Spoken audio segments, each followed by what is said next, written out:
पापा आखिर क्यों मारा? हो सकता है उस बेटी की रूह, राधिका की रूह अपने पिता से, अपने बाप से यह सवाल कर रही हो। एक पिता जिसने अपनी बेटी के ख्वाबों को पूरा करने के लिए हमेशा उसका साथ दिया। आखिर ऐसा क्या हुआ कि उस पिता ने ही अपनी बेटी की जान ले ली? एक बेटी जिसने अपने दम पर पहचान बनाई, टेनिस कोच बनी, सोशल मीडिया पर मशहूर हुई और अपने पिता का सपना पूरा किया। और पिता ने भी उसका सहयोग किया आगे बढ़ने में, उसको चलना सिखाया। और उसी पिता ने 4 गोलियां खाना बनाते वक्त उसको मार दी, उसकी जिंदगी खत्म कर दी। राधिका यादव, जिसकी उम्र महज 25 साल की थी, एक होनहार खिलाड़ी थी और उसको इस तरह से मार डाला गया। दीपक यादव जो पिता का नाम है, सवाल बहुत सारे खड़े हो रहे हैं। पिता ने तो ये कहा है अभी तक कि मुझे लोगों के तानों की वजह से दिक्कत होती थी।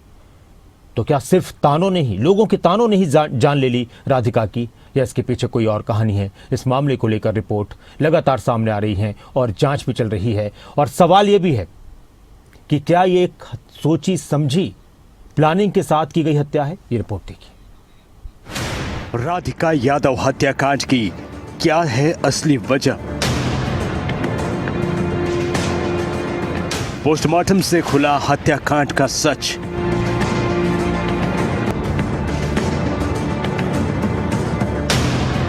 तीन नहीं, राधिका को मारी गई थी 4 गोलियां। आखिर किस बात को लेकर दबाव में आया आरोपी पिता?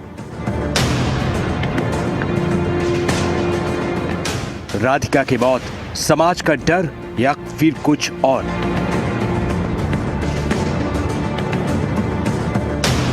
बेटी के पैसे खा रहा है, क्या यह ताना बना हत्याकांड की वजह? उसका नाम राधिका यादव था, उम्र 25 साल, पहचान थी एक टेनिस प्लेयर और कोच की। अपनी एकेडमी खोली, सोशल मीडिया पर पहचान भी बनाई, अपने दम पर नाम कमाया। लेकिन जिस पिता ने उसे उठाकर चलना सिखाया, उसी ने आखिर उस पर गोली क्यों चलाई? 10 जुलाई की सुबह इसी घर में, गुरुग्राम के सेक्टर 57 में राधिका अपने घर के किचन में थी। तभी पीछे से चलती है गोलियां। पोस्टमार्टम रिपोर्ट कहती है कि 3 गोलियां पीठ में, 1 सीने में। राधिका जिंदा न बचे, इसलिए करीब जाकर मारी गई थी गोलियां, यानी पीछे से वार हुआ लेकिन सामने से खत्म कर दिया गया। एफआईआर में पिता दीपक यादव ने जो कहा वो और चौंकाने वाला है। समाज ताना देता था, बेटी की कमाई से जी रहा हूँ। लोग मजाक उड़ाते थे कि अब बेटी घर चलाती है। मैंने पाप किया लेकिन हालात ने मजबूर कर दिया। बेटी मेरी इज्जत थी लेकिन समाज की बातें मेरे लिए जहर बन गई थी।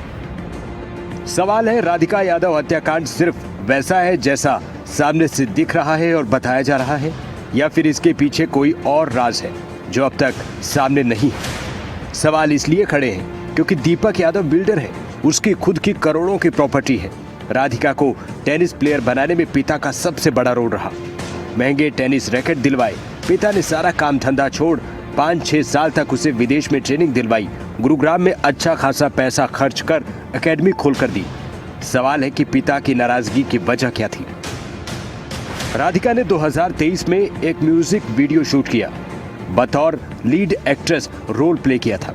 एक नाम जो सोशल मीडिया पर तेजी से वायरल हुआ, इनाम उल हक, जिसने राधिका के साथ म्यूजिक वीडियो में काम किया। सवाल उठे, क्या दोनों के बीच कुछ चल रहा था? अब इनाम सामने आया है और क्या कहा है, सुनिए। ये शूट 2 साल पहले हुआ। दावा किया गया कि राधिका ने वीडियो के बाद इंस्टाग्राम अकाउंट डीएक्टिवेट कर दिया। वीडियो को लेकर दीपक यादव की आपत्ति थी या समाज का डर? कई कयास लगाए जा रहे हैं। बिल्डर बाप दीपक यादव ने राधिका यादव का मर्डर प्लानिंग के साथ किया। करीब 15 दिन से इसकी योजना बनाई गई।